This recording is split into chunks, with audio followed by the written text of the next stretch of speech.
guys, it's Cherissa. Welcome to or back to my channel. In today's video, I will be giving you some tips to help you navigate the college dining hall with food allergies, intolerances, and GI issues. So let's get right into it. Food allergies, intolerances, and GI issues are just hard to manage when you're at home with your family, but it can be quite challenging when you're away from your family the first time and in a new living environment. I hope my tips help you. Before you even arrive to campus, you're probably going to be asked to pick out a meal plan. You know yourself. For example, if you have irritable bowel syndrome, IBS, or acid reflux, also known as GERD, you might have to eat 6 small meals a day. This means you would probably want to get a meal plan with more meal swipes. If you have multiple food allergies, there might be limited options for you, so you should get a meal plan that has fewer meal swipes. If you're like me, you might not be able to have a meal plan at all. I don't have a meal plan because there just aren't enough options for me at the dining hall, and I also don't have a regular eating schedule,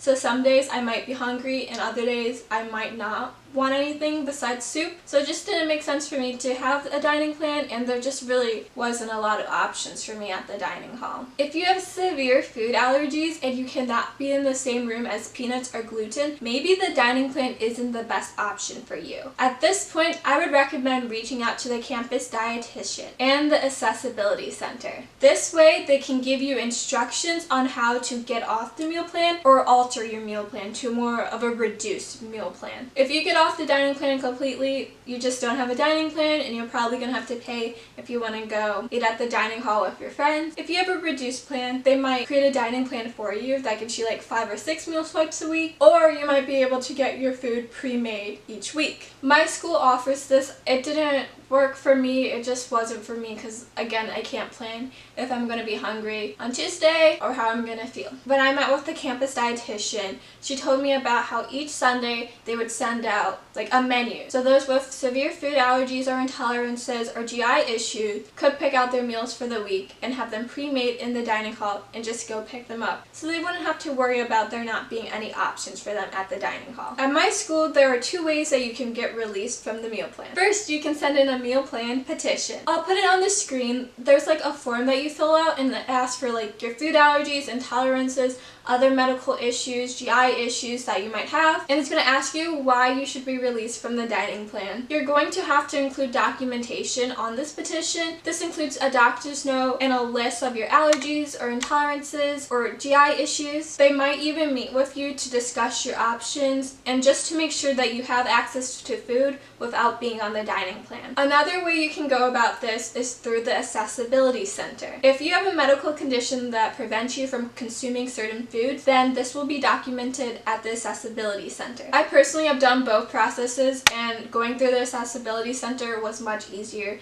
than doing the meal plan petition. The meal plan petition was honestly just a lot of work, and it took a lot of time. It took them almost 3 months to get me off this meal plan, and that was like wasted money for my family, and like I would go to the dining hall with my friends and like sit there and watch them eat and maybe grab a drink, so it really just wasn't worth it for me. So if you're trying to get off a meal plan, I would recommend getting started sooner rather than later so they can process it faster. Before you arrive on campus, you might be asked to send in documentation about your food allergies. At my university, we have 2 zones. These zones have food that aren't made with the top 8 allergens like fish, wheat, dairy, soy, peanuts. Oh no, I'm missing some. But you know, the top 8 allergies. One zone at my school, only those students who have their ID card and it's registered to their account can access this. This reduces cross-contamination.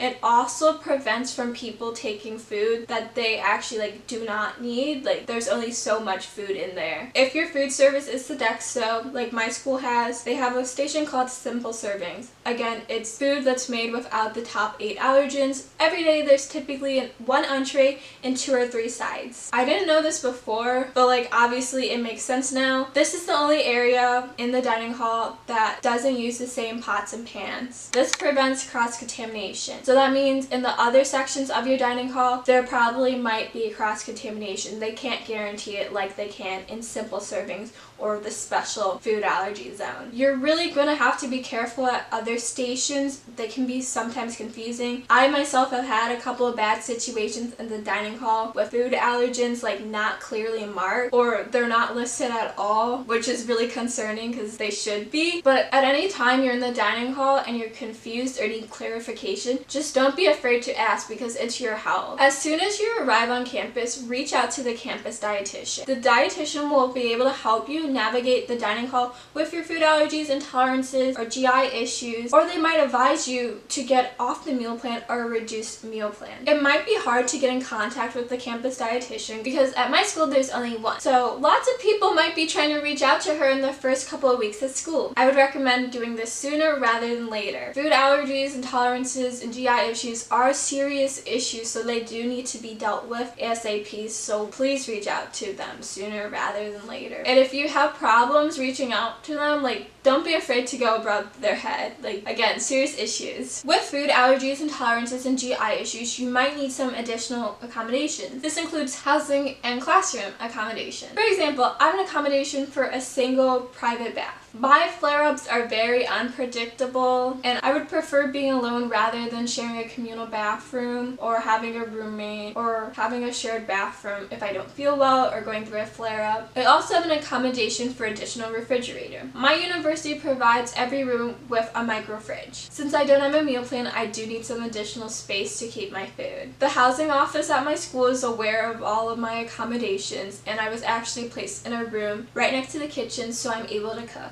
I also have accommodations for attendance and late work. Like I said earlier, flare-ups are very unpredictable, and like my professors are aware of these accommodations and they are willing to work with me if something bad should happen. But like if you do have an accommodation like an attendance or late work, like don't abuse it. Like you know when you need it and you don't need it. Those are just a few of my accommodations. I'll go into more detail about navigating college with disabilities in a future video. Your university probably will not tell you what accommodations are available when you are requesting them, but you know yourself and you know what accommodations you need to keep you safe, healthy, and be successful in college. If you have a roommate, you might want to talk to them about intolerances, allergies, and the GI conditions that you might have. This is if you are comfortable. You don't have to go into detail, you can give them like the basic information. If you have a severe nut allergy, you need to make your roommate aware of this. For example, if your roommate enjoys a peanut butter sandwich, throws it away in the dorm room, opens the door without washing her hands after eating the peanut butter sandwich,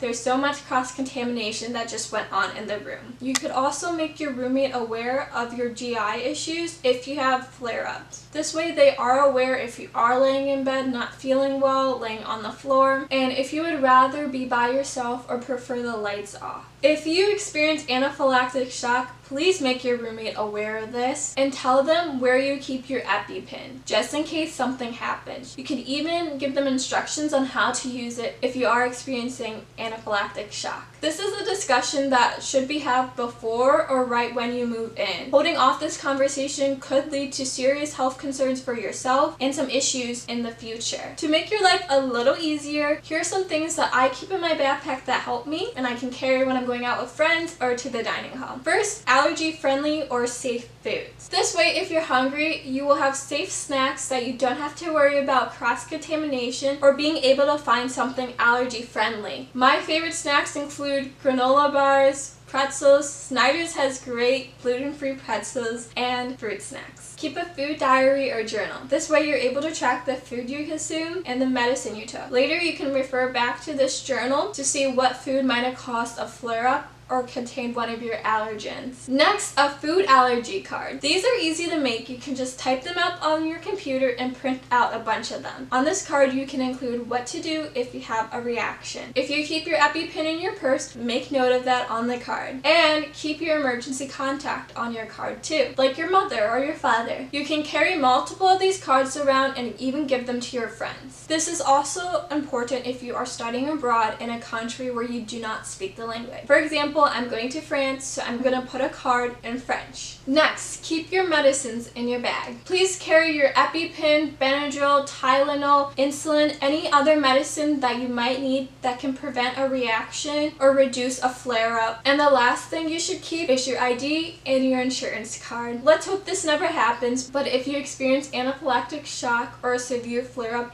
you might have to be transported to the ER. Having your ID and insurance card will be very helpful to the paramedics, the people around you, and the hospital staff. That's all I have for this video. If you have any questions about navigating the college dining hall with food allergies, intolerances, or GI issues, please leave them in the comments down below or reach out to me on Instagram. I'll be happy to help. Also, please comment down below if you've had any bad experiences in the dining hall. Thank you guys so much for watching this video. If you like this video, be sure to give it a huge thumbs up. And don't forget to leave a comment and subscribe down below for more back to school and college videos. Thank you guys so much again for watching this video. I hope you all have an amazing day. Remember to stay safe and wear a mask. I look forward to seeing you guys next time. Bye bye!